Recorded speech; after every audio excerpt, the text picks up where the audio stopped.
tapi setidaknya tidak langsung ter-take down. Karena dua player dari G Gladiators benar-benar melakukan pengejaran. Tadi gue sempat ngebahas G Gladiators, terutama Matic.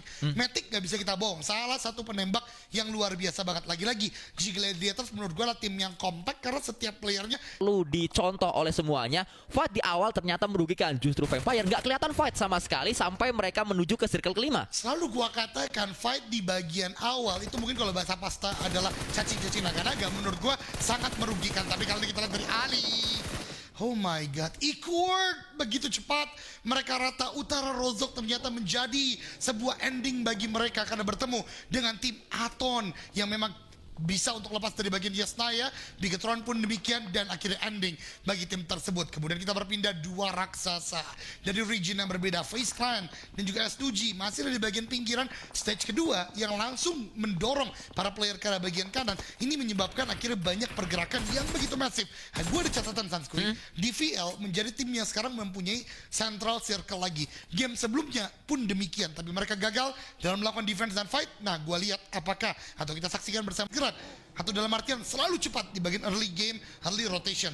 Walaupun memang secara zona sekarang jauh dari tempat mereka, tapi mereka sering banget gerak cepat. Namun di PMWay kali ini main outer terus, main pelan-pelan. Bahkan di game sebelumnya ngeratain Alpha 7 pun di bagian outer, nggak di bagian pertengahan. Ini berarti ada beberapa perubahan yang ternyata perubahan cepat itu maksimal. Tapi baru bahas face lihat dari pinggir nabrakin Aton.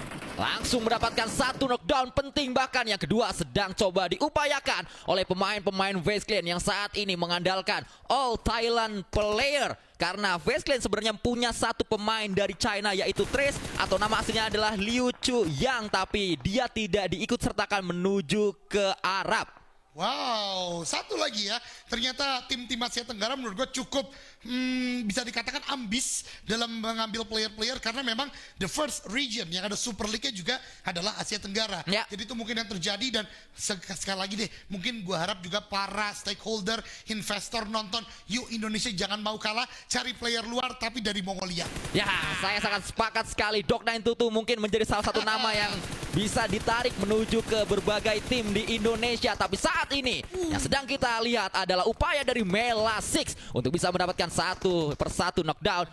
Mezexis kembali harus menghadapi kesialan mereka. Mezexis boleh fight, tapi kenapa fightnya harus lawan Vampire langsung? Makanya baru di stage ketiga ketemu raja terakhir. Nah, langsung ke take down lagi, mana tinggal dua. Sulit banget bro, ini kasihan banget. Dan bahkan Stone lihat satu knockdown yang berupaya segenap tenaga, kayak sia-sia. ya. Tolong Mezexis kalau mau fight sama Ikert lah. Boleh lah. Apple to apple. Jangan Galactico. Ya.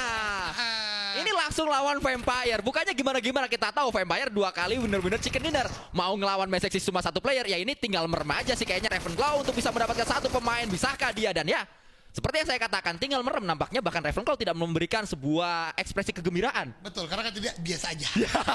Eliminasi. Udah sering. Tapi udah menjadi tim pertama yang 60 poin loh dari Vampire sendiri. But the show must go on. Kita kembali lagi dua nama besar melakukan fight on Zen. Ternyata cukup banyak. Tapi lihat bagaimana Tiki Taka dari player-player FaZe Clan menghadapi S2G. Namun Dreadnought terjadi juga on Zen.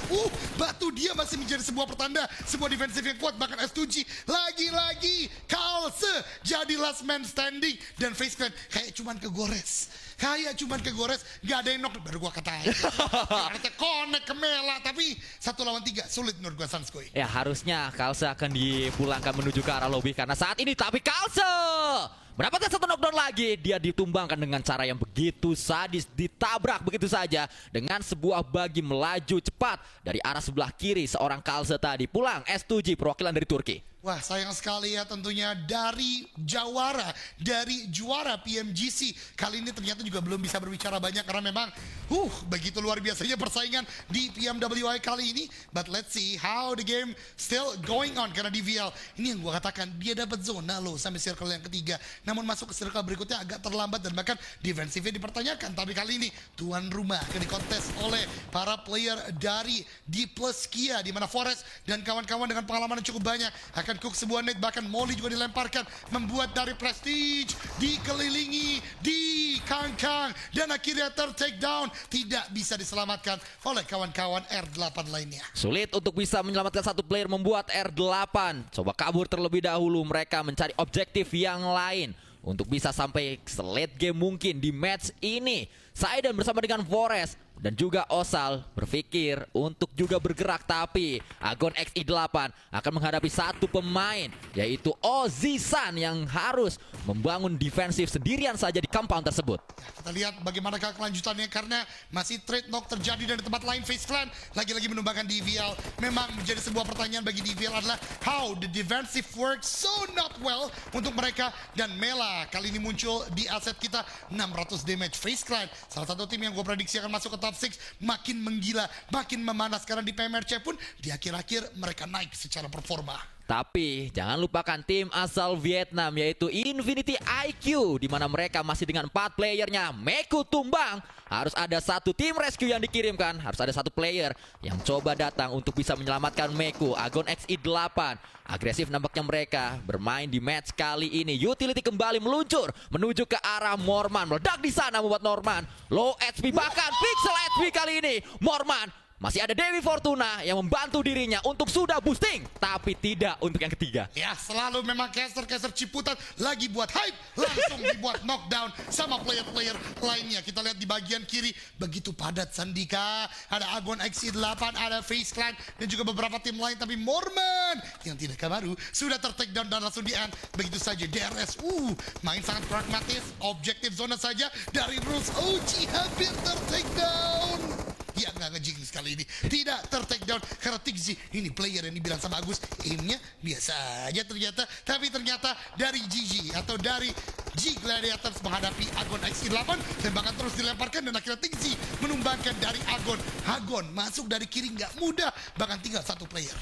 Pertanyaan gua adalah G Gladiator ini ngeluting di mana sih? Pelurunya 40/7, tadi juga kayak gitu. Kayaknya mereka emang nggak punya tempat lootingan yang bagus untuk bisa memadai peluru-pelurunya sampai ke late game. Kita melihat bagaimana Tixi UMP-nya tinggal 65 di tas. Sangat minim sekali lootingan-lootingan dari G Gladiator. Mungkin bisa kita katakan objektif mereka adalah memenangkan fight dari lawan-lawan, tapi Killer YT menghadapi Raja terakhir Vampire. Kali ini bisakah, dan Vampire lihat bagaimana permainan dari Swaps masih bisa untuk menahan beberapa waktu, dan bahkan Delta pun tumbang. Rules OG is the last man standing, tapi kita berpindah ke bagian Tixi. Tembak karena bagian depan maksudnya untuk memberikan sebuah knockdown, tapi ternyata lebih cari eliminasi yang di take down oleh lawannya. Tapi Tixi kehabisan peluru, 0/0 M4-nya, tidak ada tembakan lagi datang dari Tixi sehingga dia harus melakukan looting, tapi di mana tempat meluting? Tidak ada tempat lagi untuk dia bisa ngeluting. Ya, udah sulit sekali karena memang setelah menang fight gak bisa melakukan looting, itu yang menjadi sebuah malapetaka besar. Tapi Vampire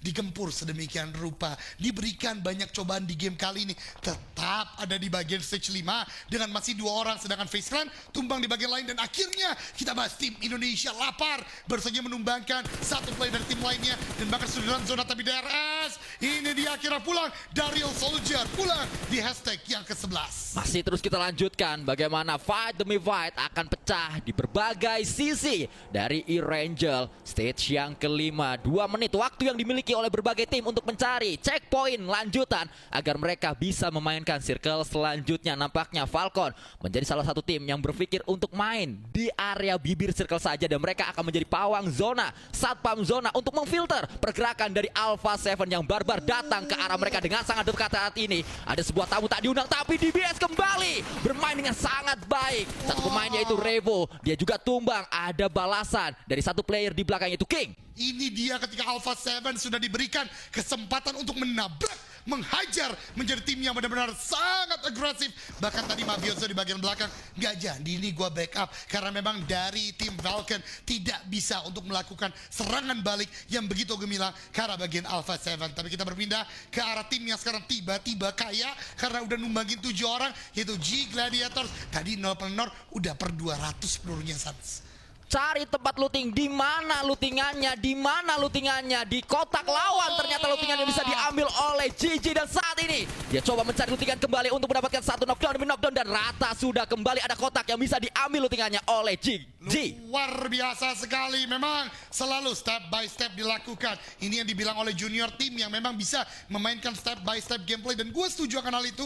Mereka nggak yang langsung nabrak ke arah bagian pertahanan lawan, tapi tembaki terlebih dahulu. Benar-benar gerasakin mereka dulu. Dan ketika mereka sudah ter-scratch, udah benar-benar sulit untuk melakukan defense, baru dihabisin oleh G Gladiator. Sementara Alpha 7 selayaknya FaZe Clan, tim yang biasa menabrak begitu saja ke arah bagian tengah, sekarang bermain outer dan cukup berhasil. Bahkan sudah mendapatkan 6 eliminasi, Sans. Dari POV seorang Stone, dia hanya memantau saja shoulder pick yang sedang diambil oleh Stone. Di POV-nya, Tigzy saat ini bangkit untuk bisa mendapatkan satu persatu pemain-pemain dari tim asal Korea yaitu DK. Tapi belum ada knockdown lanjutan. Meku melemparkan satu utility ketahuan di sana dengan sebuah PP Bison. Berhasil Favian dengan kesabarannya mendapatkan satu knockdown menuju ke arah G Gladiator. Ini dia Favian yang tadi sempat melakukan clutch dulu ketika melawan Bigetron Red Alliance di Sunhawk. Kali ini dia bermain di bagian tim yang lain dan bahkan memporak-porandakan tim yang dari tadi kita puji, G Gladiator. Dan ini movement khas Asia Selatan ternyata mau diikutin sama Asia Timur, belum berhasil karena bagi mainnya jatuh, yang di belakang nggak nembak malah revive. Ya, sebuah koordinasi yang tidak terlalu padu nampaknya, tapi saat ini sebuah lemparan utility padu dua lontaran langsung menuju ke arah defensif dari DK. Mampukah satu knockdown didapatkan? Satu berhasil, mencari yang kedua, sedang melakukan proning di sebelah kanan. Yap, ini saatnya kita ramaikan BTR. BTR, BTR. BTR, ini adalah kesempatan besar buat Bigetron Red Villains untuk menambahkan poin karena mereka masih 4 orang, mereka dekat dengan zona walaupun memang masih ada G Gladiators dan beberapa tim, tapi DK tumbang top 7 sementara waktu dan masih ada Bigetron Red Villains. Statistik mengatakan hanya Alpha 7 dan juga Bigetron yang lengkap dengan 4 player sehingga chance untuk mereka mendapatkan winner chicken dinner sangat lebar. Tigzy saat ini masih terus dalam upaya, yang lain udah fight, dia masih sibuk cari lootingan karena 11/0 M4-nya. Di mana lootingannya? Di mana tidak ada lootingan untuk dia? Sekarang gua ngerti mungkin kenapa Junior menganggap Tigzy begitu kuat karena memang eliminasinya besar juga. Karena memang dari tadi yang ngebuka jalan itu Matic sama Meku, double M. Ya. Dia menjadi ujung tombak dan ketika sudah digerasak, sudah dirusak pertahanan lawan, Tigzy ya cleaning up dengan sangat baik karena itulah bagaimana akhirnya follow up terjadi dan kemenangan bagi G Gladiator. Tapi kita akan bahas tim yang lain kali ini karena Alpha 7 mulai maju di tempat lain. Bigetron, that was clean. Yangon Galacticos ditumbangkan, bahkan FaZe Clan sang empunya chicken di game sebelumnya juga pulang di hashtag yang ke-7. Tapi masih ada Alpha 7, masih ada Mavioso, Revo, dan juga pemain-pemain Alpha 7 yang lain. Cara untuk bisa meredam Alpha 7 adalah jangan sampai mereka touchdown baru ditembak. Saat mereka masih di kendaraan, itulah saat kita harus nembakin Alpha 7. Betul sekali, karena kalau mereka udah touchdown, udah megang senjata, Alpha 7 jadi Alpha 100. Ya, sangat luar biasa memang empower yang dimiliki oleh tim yang satu ini. Terlebih datang dari Revo yang memang statistiknya sangat gemilang di PMPL Brazil sana. Stone masih dengan cara yang sama, shoulder pick saja. Dua pemain tersisa dari Vampire bahkan swap tumbang sehingga menyisakan Stone seorang diri. Dan yang berbahaya, Stone memegang MK14. Kita tahu ini adalah DMR, tapi kalau dijadikan full auto begitu menyakitkan. Di tempat lain R8 baru saja gemilang masuk late game. Mereka sekarang hashtag yang kelima. Tapi Bigetron Red Villains ada di hashtag yang keempat, at least masih bisa terus menambah. Kita lihat dari G Gladiator juga berpindah. Kali ini udah mengumpulkan 13 eliminasi. Bisakah ini yang gua katakan MK14? Tapi ternyata DBS belum update 2.7, masih menjadi mimpi buruk dan 14 eliminasi didapatkan oleh G Gladiators. Tapi Vampire tetap dengan Vampire yang sampai late game, setidaknya 4 match berturut-turut late game selalu didapatkan oleh Vampire. Ya, tapi ini kesempatan besar Sanskui. Yuk ramaikan kolom komentar BTR win Indo Pride tentunya untuk bisa Bigetron mendapatkan winner chicken dinner di game kali ini. Namun pengamatan yang berbahaya kali ini sudah diupayakan. Lihat bagaimana dari Alpha 7 menguasai bagian utara kanan, high ground kanan maksud gua, dan G Gladiator memang tidak 4 player, tapi mereka mendapatkan semua lootingan yang dibutuhkan. Yang gua khawatirkan, player-player dari BTR sudah mulai terkuras beberapa utility atau bahkan healing yang mereka miliki, terutama boosting. Ya, dengan mendominasi voting di regional Indonesia, pastinya harapan besar menuju ke pundak dari tim Bigetron Red Villains sehingga mereka memikul beban ekspektasi yang begitu besar, begitu beratnya untuk mereka bisa mendapatkan winner chicken dinner. Setidaknya WWCD adalah bentuk tanggung jawab dari para pemuda-pemuda Indonesia dan Malaysia agar bisa menghadirkan WWCD untuk tim Bigetron dan bertanggung jawab kepada BG Troopers. Itu dia tanggung jawab, harapan sekaligus kado yang bisa diberikan kepada fans dari Indonesia, Malaysia juga tentunya, karena memang itulah komposisi player dari Bigetron Red Villains kali ini. Namun calm before the storm, tentunya mereka semua masih mempunyai titik yang tidak perlu untuk melakukan push secara komit terlebih dahulu. Bigetron dengan 4 player lagi coba untuk memainkan satu orang itu Yuhai, mungkin mengangkut lapar kali ini untuk masuk ke dalam zona terlebih dahulu, sehingga selatan memang lower ground, tapi setidaknya mereka sudah masuk zona. Senetexa mencoba untuk melakukan pick off, tapi tembakan Gaimin atau dari G Gladiator ini benar-benar sangat tajam ke arah bagian mereka. G Gladiator kembali melakukan tembakan lanjutan agar mereka bisa setidaknya men-takedown satu persatu pemain-pemain dari Bigetron atau dari Alpha 7. Tapi kembali PR yang sedang dihadapi oleh GG adalah mereka tidak punya banyak peluru, harus sedikit menarik rem mereka, harus sedikit kalem mereka, tidak boleh sebarbar Bigetron atau sebarbar Alpha 7. Ya, kita akan lihat tentunya, karena itu yang menjadi kondisi, apalagi mereka cuma 3 player, jadi nggak boleh untuk melakukan hal tersebut. Tapi ternyata memang bukan peluru, tidak membuka badan, tapi granat connected bahkan ke arah Senetexa yang memang menjadi salah satu player yang begitu gemilang dari Alpha 7. Tapi hati-hati, Alpha 7 masih punya Revo dan Karilho yang sepertinya mereka juga masih terbagi fokusnya, dan ending coba untuk dilakukan ternyata Tixi tidak hanya M4 tapi juga punya Groza. Namun Genfos great, itu benar-benar skill elimination yang dibutuhkan, tapi lapar terbuka dan tertembak oleh salah satu player GG. Matic benar-benar mempunyai posisi yang sangat baik, dan bahkan 2 player Bigetron, mereka memainkan selatan, mereka masih punya zona. Kenapa melakukan sebuah overaction yang bahkan hampir membuat player ketiga dari Bigetron pun tumbang, Yuhai dan Genfos dalam keadaan yang tidak prima. Diapit 2 tim raksasa GG dan juga Alpha 7. Bukanlah PR yang mudah untuk dikerjakan pemain-pemain Bigetron Red Villain, walaupun di sisi lain nampaknya GG dan juga Alpha 7 terlibat sebuah fight di sana. Tixi tumbang, Mafioso masih menjadi pemain yang coba untuk healing. Ini adalah momen agar Bigetron bisa memilih antara join fight atau revive dulu. Ya, tapi ternyata itu dia dari Genfos. Wow, Mafioso juga bisa ditumbangkan. Revo is the last man standing, tapi hati-hati, masih ada G Gladiator juga di bagian lain. Revo tidak ingin melakukan fight secara konfrontasi langsung. Revive terlebih dahulu dilakukan dari Matic. Tentu dia juga tidak akan melakukan konfrontasi secara langsung. Mafioso berhasil untuk melakukan revive. Revo juga segera bergerak, dan dari Matic bergerak ke arah bagian Kitsune. Tapi Yuhai maju, ini dia yang kita harapkan. Please Yuhai menang close combat, please Yuhai menangkan fight kali ini. Tapi Yuhai terbuka dari seorang Revo. Revo agak bergerak ke arah bagian kan Yuhai, please tembaki ke arah sana dan dapatkan knockdownnya. Tapi ternyata Yuhai juga dijaga oleh Mafioso. Lihat bagaimana tiki taka backup yang dimainkan oleh Alpha 7 begitu gemilang, tapi akhirnya bisa ditumbangkan dan Alpha 7 rata oleh Bigetron Red Villain. Ini adalah sebuah pertanda, ini adalah sebuah kemenangan yang kita tunggu-tunggu. 3 lawan 2, bisa dong Bigetron menang. Tinggal menunggu waktu Bigetron di ambang kemenangan, di ambang winner chicken dinner. Dekorasi perayaan winner chicken dinner pastinya sedang dibuat oleh BG Troopers. Mereka mengharapkan vote yang dikirimkan menuju Bigetron bisa dipertanggungjawabkan